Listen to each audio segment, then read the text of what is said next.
Good morning, everyone. After that swashbuckling talk by my senior, Dr. Suresh, we will be having a rather common topic, which is novel insulins in the management of type 2 diabetes. How they have evolved over time will be the focus of my talk. This is my disclosure slide. And this will be the agenda of today's talk. This is how the talk is likely to flow. The genesis, or how it all started, evolution of basal insulins, evolution of bolus insulins, and evolution of premix insulins and co-formulations. This is like a cradle to grave, A to Z, everything talk about insulin evolution. So we'll start from the beginning, the genesis of insulin. There are many ways to talk about insulin evolution and how these four extraordinary men discovered insulin. But I will start with something that inspires me, and I hope which will inspire you. And they say love makes the world go round, and so we'll start with Frederick Banting's love story. Banting was working in France in the World War I, and he was in love with a woman named Edith Roach. So after the war was over, he came back to Canada, and he set up a private practice, only to find that he couldn't get any patients. He worked for weeks, nobody turned up, and his wife, who was a primary school teacher, earned 4 times as much as he did.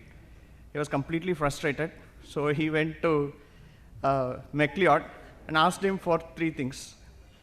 Give me some dogs, give me an assistant, and give me a salary.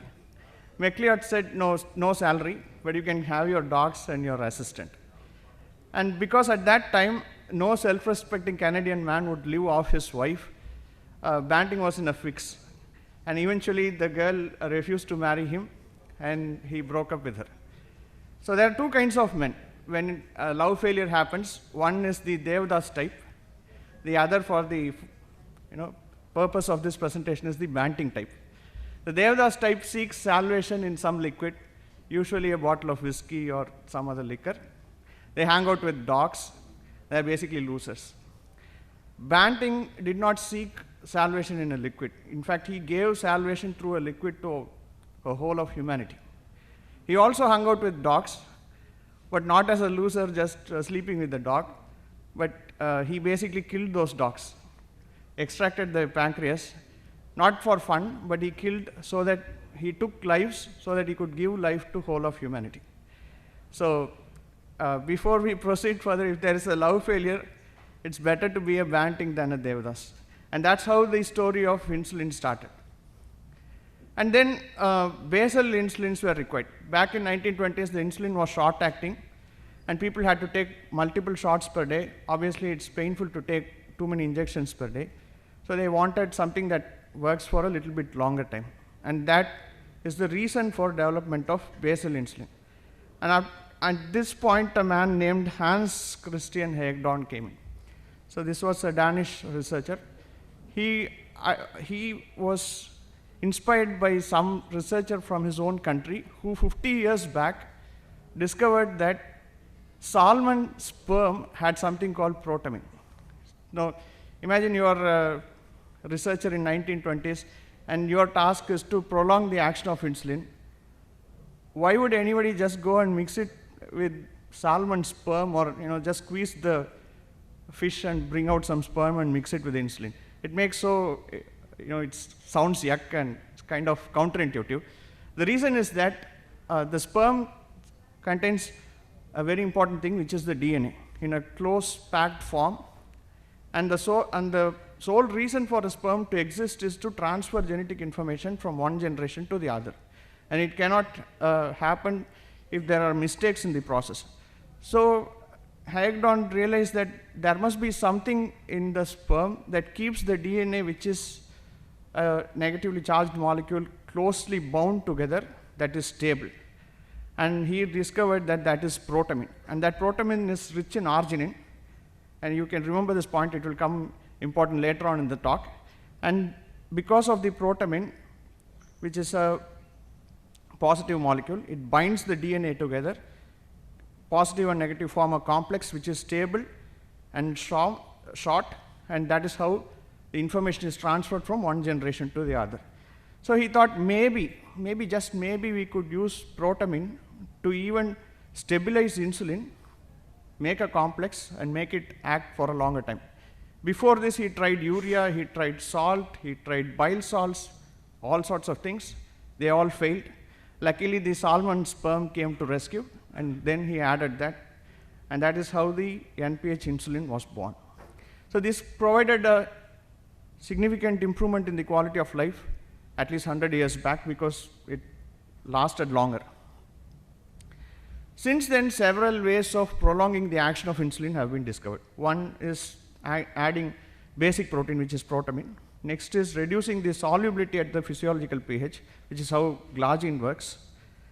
And subsequently, the newer insulins have much more sophisticated processes, acylation, adding immunoglobulin fragments, and other fusion technologies. So what started off with the sperm of a small fish has come to highly sophisticated forms to prolong the duration of action of insulin.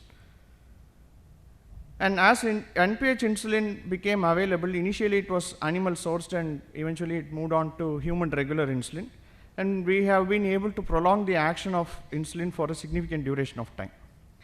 But the problem is that with the NPH insulin, like any version 1 of a product will never be as good as the version 5 of the product. Same way, version 1 was, of course, a breakthrough, NPH insulin, but it was also having some problems. Insufficient basal coverage, couldn't act for 24 hours, need for multiple injections, need for resuspension, and significant day-to-day variability. And just like any other science which moves forward in a quest for excellence to improve things that already exist, insulin research also proceeded in the same format. And then came the analog insulins, which is the U100 glargine, which was a significant jump in quality over NPH insulin, in the sense that there was it was the first insulin that could last for a very long time. Subcutaneous injection of an acidic solution, which precipitates at the physiological pH of 7.4, and after the precipitate is formed, there is a slow dissolution of glargine. This is something we all know, and this is how the protraction of action of insulin happened. And then came detemir, which has a different kind of way to prolong its action, which is albumin binding and self-association. So it binds to itself and to albumin and slowly gets released over a period of time. The whole idea of all of these insulins is to make the insulin last longer and flatter. These are the only two goals of making a basal insulin: make it longer, make it flatter. And by flatter, we mean very less variability. It should be as flat as possible. There should not be spikes and troughs and so on and so forth. So higher day-to-day glucose variability with the NPH was there compared to first generation basal insulins. And subsequent generations of basal insulins have become flatter and flatter and flatter, so that they have reduced the variability significantly. The first generation analogs were not truly once daily. Higher variability was there. Fixed time dosing, it's not truly peakless, and higher nocturnal hypoglycemia. So there were some difficulties with the first generation basal analogs, even though they were one step ahead of the previous generation ones. And then came insulin degludec, which again, as we have discussed, uses a different kind of method to prolong its action. Injected in a dihexamer formation, rapid phenol depletion after the injection.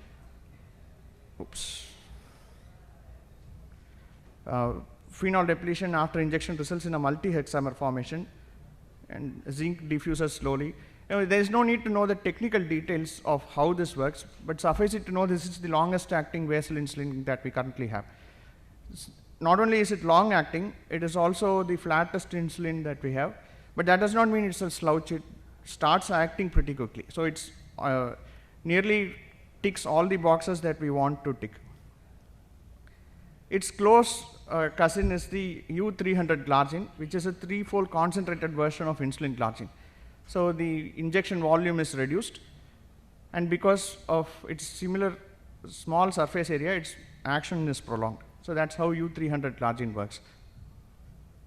Now that we have understood how insulins progressed from just adding a fish sperm to highly sophisticated molecules in the form of degludec and U300 glargine, we can see how degludec is safe and effective in patients with diabetes. We have two large rows here. On the bottom, we have the teal colored ones, which is the real world evidence, and the top we have the navy blue colored ones, which is the RCTs. RCTs answer a question, does this molecule work? We are not of course insulin will work. The real world evidence answers the question, does it work in real world situations? So RCTs are closely controlled situations, that's the randomized control trials.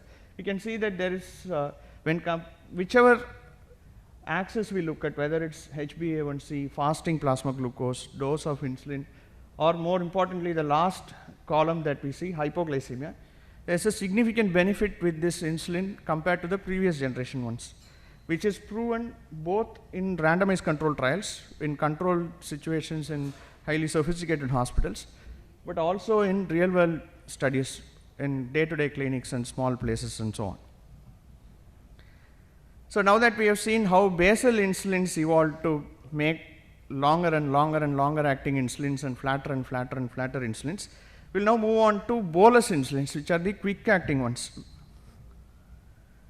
So why do we need quick acting insulins in the first place? Because this is how the insulin is released when we have meals. There's a quick fast phase insulin reaction, there's a spike of insulin which gradually dips down over a period of time. Any meal we eat is going to trigger this insulin release, and in a patient with diabetes this is not happening properly. So that's the problem, and we need to fix that with an insulin that does what Indian Army did with something like a surgical strike. Get in, do the job and get out as fast as possible. That's what we expect from a basal insulin. So just like we had a different kind of problem, start with an insulin, prolong its duration of action as much as possible with the previous segment of the presentation. Here we have the exact opposite problem. Start with an insulin, make it faster and faster and faster so that it acts very quickly and gets out of the system very quickly. So this is how it is done. Approach endogenous insulin secretion by healthy pancreatic cells. So we had different kinds of methods to do this. We will see some of those. Most of these involve chemical changes to the insulin so that they act fast. So in insulin, aspart B28 proline is substituted with aspartic acid. That's why it's called aspart, reducing the strength of the insulin dimer. So it can dissociate fast and can have a faster onset of action. And because of this greater early insulin exposure, this insulin acts quicker than regular insulin, the one that we start with, and it has an advantage over regular insulin in the sense that it starts acting pretty quickly. So there are pharmacological improvements with why do we want things to act fast? Because we want improved postprandial control. It can be dosed as close to the meal as possible. That's our goal actually.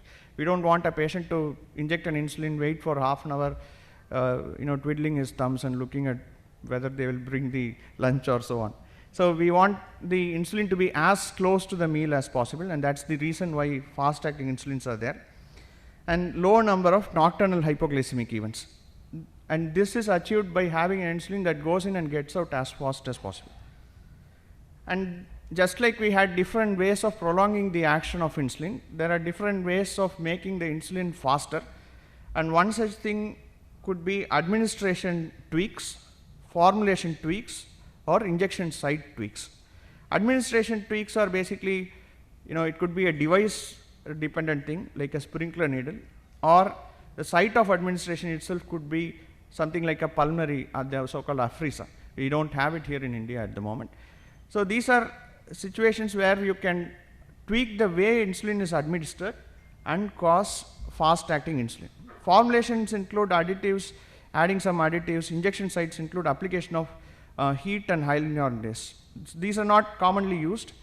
So this ultra fast acting insulin uses something called faster aspart, that is the FIASP, and it uses L-arginine. If you remember, the fish sperm also contained arginine, which was a stabilizer, and this is the amino acid that separates 100 years of insulin history. What started off with an NPH insulin and what ends with FIASP is basically arginine. So its mechanism of action is similar, faster release of the hexamers so that it acts faster. Compared to insulin aspart, we know it is faster, And how do we know it? By these studies, which is 74% greater action of insulin within the first 30 minutes, 147% greater action within the first 30 minutes. So comparing the prandial insulins, this is as it basically fulfills a requirement. It is ultra fast acting. It can be given as close to the meal time as possible, and it is delivered with the device which has flex touch, which is easier to administer. So we move on to the next part of the presentation, which is the evolution of premix insulins. We have seen how insulin is made flatter and longer, and then how it is made faster and faster and faster. Now we have how can we combine these two things to get the best of both worlds. So premixed insulins have evolved over time to provide what is called total control. With basal insulins, we target the pre-meal. With prandial insulins, we target the post-meal.